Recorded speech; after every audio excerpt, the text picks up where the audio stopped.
Shalom semuanya, selamat hari Minggu, selamat beribadah kepada Tuhan, dan selamat melayani para umat Tuhan, khususnya bagi para pelayan Tuhan, dan selamat juga melayani bagi kepala keluarga untuk melayani keluarga. Hari ini saya akan menjawab satu pertanyaan. Pertanyaannya adalah, bagaimanakah kita menafsirkan firman Tuhan? Apakah kita boleh menggunakan logika atau tidak? Nah, kira-kira inti pertanyaannya itu. Nah, sebelum saya jawab kedua pertanyaan ini, perlu kita ketahui bahwa Tuhan itu memberikan kita logika untuk kita pakai. Artinya, logika itu adalah ciptaan Tuhan. Untuk kita belajar firman Tuhan, untuk kita belajar teologi, itu namanya butuh logika. Lah, kalau kita tidak ada logikanya, gimana kita mau belajar? Jadi, logika itu kita butuh belajar firman Tuhan. Yang perlu kita garis bawahi adalah logika itu harus tunduk kepada Tuhan. Maksudnya seperti apa? Ada banyak hal yang tertulis dalam Alkitab yang sulit kita pahami secara logika kita. Pada saat itulah logika itu harus tunduk. Nah, dalam hal ini pemikiran logika saya samakan saja, karena intinya ya kita berpikir karena kita punya logika ya. Jadi saya samakan saja. Jadi saudara-saudara kekasih dalam nama Tuhan Yesus, kalau kita mau belajar firman Tuhan, ya pastinya kita menggunakan logika. Ya, buktinya kita ajukan pertanyaan, apa maksudnya ini? Karena apa? Karena kita punya logika, maka kita bertanya demikian. Coba kalau kita nggak punya logika, contoh misalnya orang gila gitu kan, dia nggak bisa menanya pertanyaan yang logika. Karena apa? Logikanya itu udah rusak. Jadi ketika kita belajar firman Tuhan, ya kita atau menafsir firman Tuhan, kita menggunakan logika kita menggunakan pikiran kita, tetapi pikiran kita itu harus kita tundukkan kepada otoritas Allah, kepada otoritas Roh Kudus.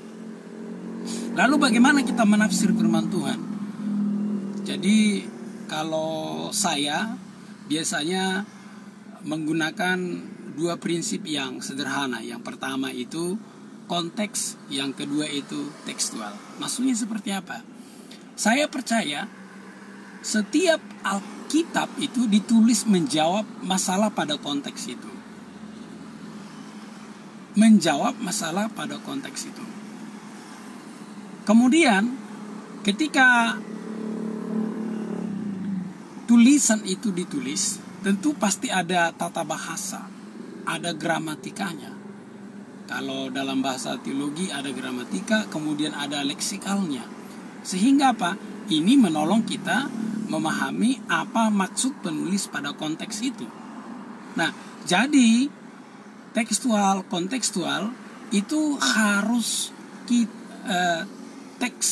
teks dan konteks kita harus pahami sehingga kita mengerti apa yang dimaksud oleh penulis pada saat itu. Kemarin sebenarnya saya sudah coba praktekkan ketika saya sharing tentang yaitu belajar mencukupkan diri dalam segala keadaan. Nah,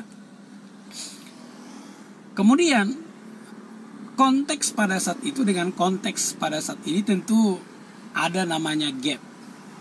Ada perbedaan gap. Nah, ya tentu di dalam perbedaan gap ini, ya sekalipun kita menggunakan logika, kita tetap harus meminta kepada Tuhan, harus meminta kepada Roh Kudus, pemilik firman itu, supaya kita bisa menghubungkan gap itu.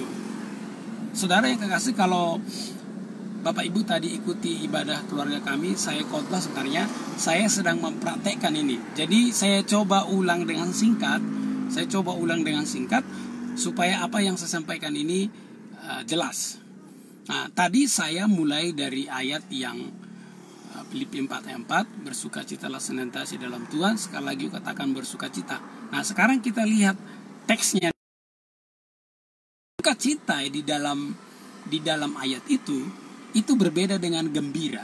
Karena gembira itu adalah rasa senang sesaat karena faktor luar. Sementara sukacita itu adalah rasa senang yang dari dalam karena hubungan kita kepada Tuhan.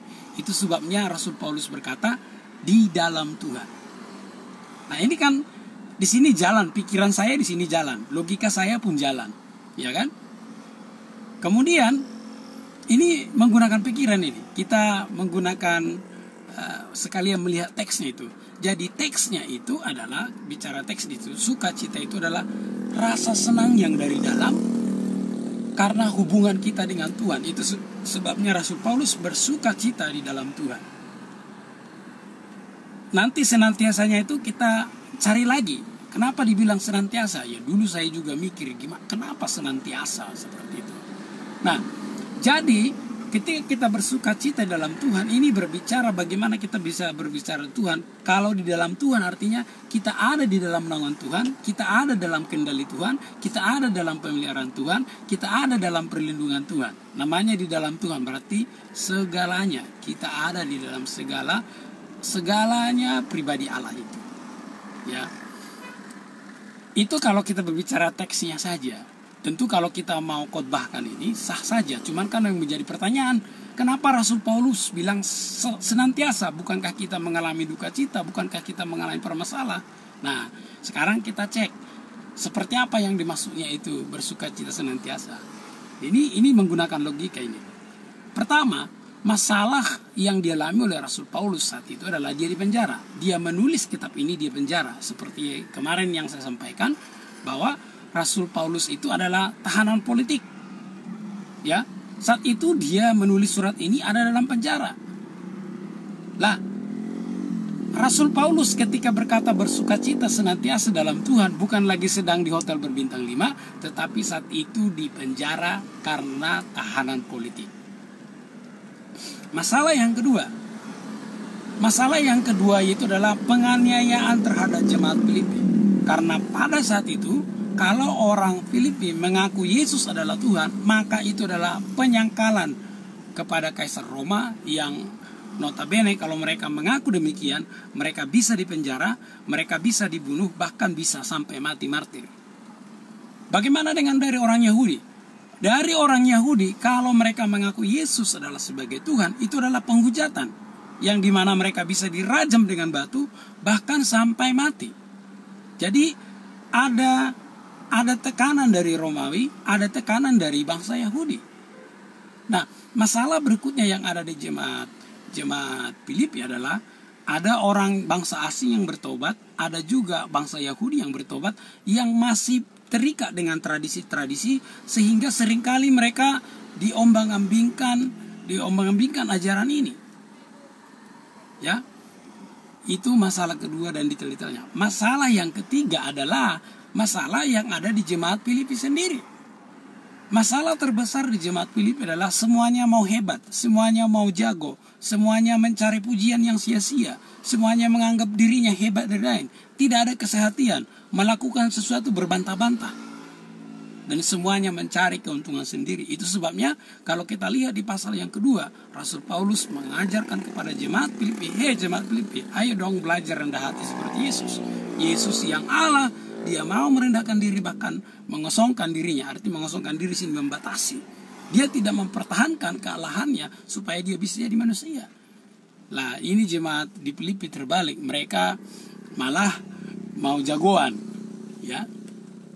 Ini adalah konteks yang ada permasalahan pada saat itu.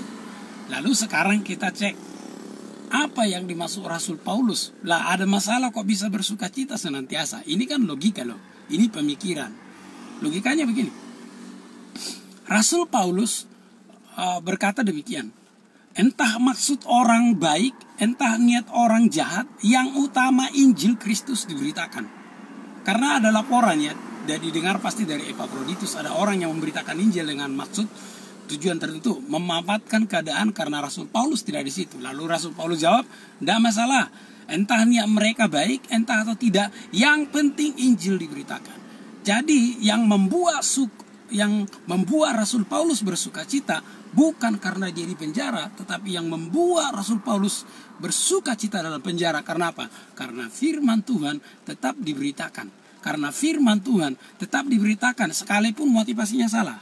Karena apa? Yang memberi pertumbuhan itu adalah Tuhan. Ini bukan berarti saya setuju dengan orang yang motivasinya salah, bukan.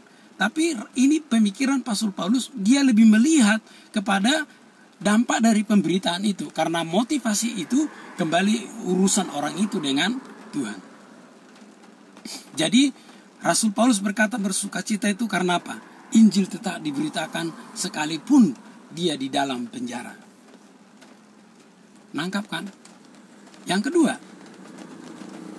Rasul Paulus berkata, kita ini dipanggil bukan hanya untuk bersenang-senang. Kita ini dipanggil untuk menderita, mengambil bagian dalam penderitaan Kristus. Lah, penderitaan apa yang mereka alami? Seperti yang saya bilang tadi, mereka itu disiksa. Mereka bahkan sampai disiksa. Mereka itu dianiaya. Bahkan ada yang sampai kepada titik kematian karena apa? Karena pengakuan. Pengakuan mereka kepada Yesus itu bukan hanya sekedar seperti kita di Indonesia ngaku-ngaku aku ini orang Kristen, tidak ada masalah. Kalau di sana itu penggal, hukum penggal, mati hukum penggal bagi orang Romawi, hukum penggal bagi orang, hukum rajam batu bagi orang Yahudi. Jadi yang dimaksud oleh Rasul Paulus bersukacita dalam itu karena apa? Bersukacita karena sudah mengambil bagian di dalam penderitaan Kristus. Bersukacita karena mereka sudah menggenapi firman Tuhan. Itu yang saya bilang tadi, sukacita itu bukan faktor luar, tapi dari internal. Jadi kita bersukacita karena kita sudah mengambil bagian di dalam Kristus. Yang ketiga, yang dimaksud oleh Rasul Paulus di sini, jemaat Filipi ini mulai egois, mulai memperhatikan diri sendirinya, mulai merasa diri, mulai mencari keuntungan sendiri, mulai merasa paling jago. Rasul Paulus bilang kepada jemaat Filipi, bukan dalam hal itu. Kamu bersukacita bukan karena kamu merasa hebat. Kamu bersukacita bukan karena kamu paling jago. Kamu bersukacita bukan karena kamu paling hebat. Bukan. Rasul Paulus bilang, sukacita kita itu hanya ada di dalam Tuhan. Bukan sukacita karena kita merasa hebat, menganggap orang lain lebih rendah, menganggap orang lain tidak penting. Bukan, di situ bukan sukacita. Itu namanya senang sesaat. Dan Rasul Paulus telah berkata, bersukacita di dalam Tuhan. Nah, saya percaya saudara-saudara yang kekasih, ya saya sebenarnya mempraktekkan apa yang saya bilang. Tadi saya jelaskan teksnya, kemudian saya jelaskan konteksnya pada saat itu, sehingga kita paham, oh itu maksudnya. Lalu sekarang gapnya dengan sekarang, kita lihat gap. Ada dong, Pak, kita kan sekarang dalam corona, gimana nih? Nah, begini, ketika Rasul Paulus di penjara, yang dia lihat adalah hal-hal yang baik. Misalnya seperti orang memberitakan Injil dengan maksud, yang dia lihat itu adalah kebaikannya. Injil diberitakan. Ketika orang dianiaya, yang dilihat Rasul Paulus adalah kebaikannya,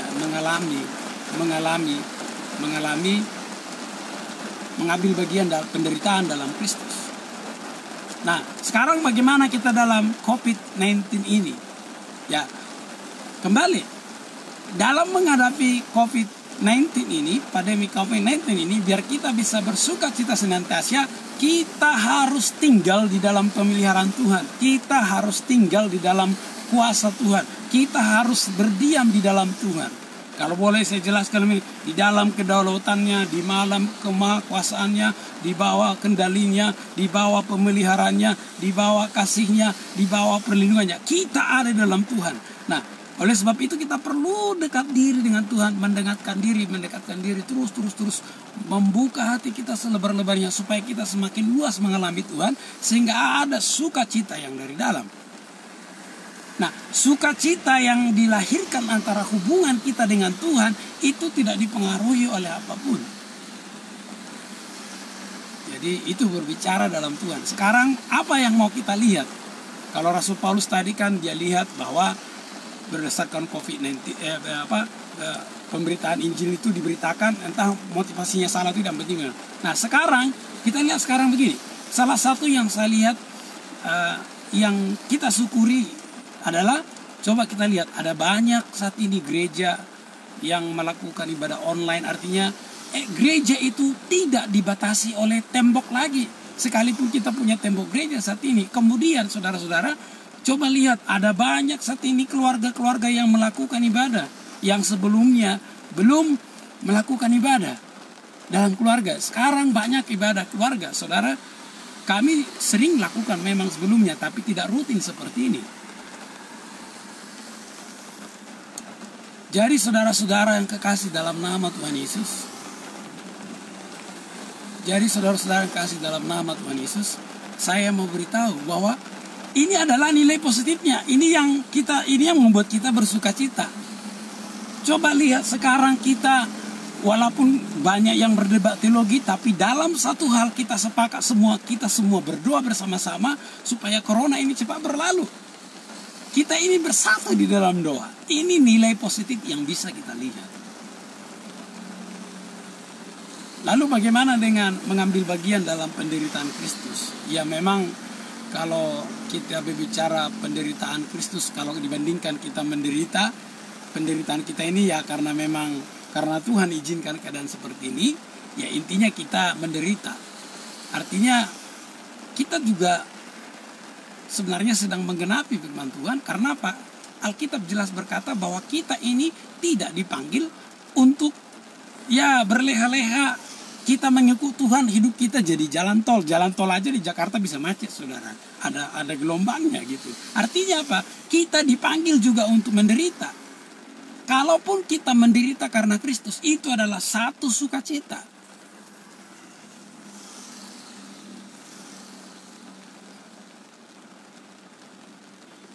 Jadi saudara-saudara yang kekasih dalam nama Tuhan Yesus, ini saya kasih contoh yang sangat sederhana Bapak Ibu, bagaimana kita menafsirkan firman Tuhan, yaitu menggunakan konteks, menggunakan tekstual.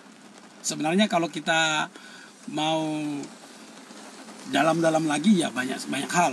Tentu kita harus belajar jadi tergantung literatur Alkitab itu sendiri. Tapi setidaknya saya kasih yang paling simpel dan paling sederhana. Nah, memang ada salah satu hal sebenarnya yang memang punya tantangan tersendiri kalau bagi termasuk ya umat Tuhan. Kalau umat Tuhan bisa dibantu para hamba Tuhan untuk membantu gap ini, yang kemudian yang kalau para hamba Tuhan memang kita ya mau tidak mau belajar dari banyak hal. Saya salah satu belajar dari teman saya dari orang Amerika, bagaimana dia melakukan bridging the gap ini, membawa konteks ya penulisan pada saat itu, kemudian membawa konteks pada saat ini. Ini menjadi satu pemberitaan yang sangat powerful. Baik saudara-saudara yang kekasih dalam nama Tuhan Yesus, nanti kalau saya siapkan lagi waktu bagaimana kita menafsirkan firman Tuhan nanti di video berikutnya ya. Karena tadi hanya metodenya yang saya jelaskan, metode yang teks dan tekstual. Terima kasih Bapak Ibu sudah menyimak saya.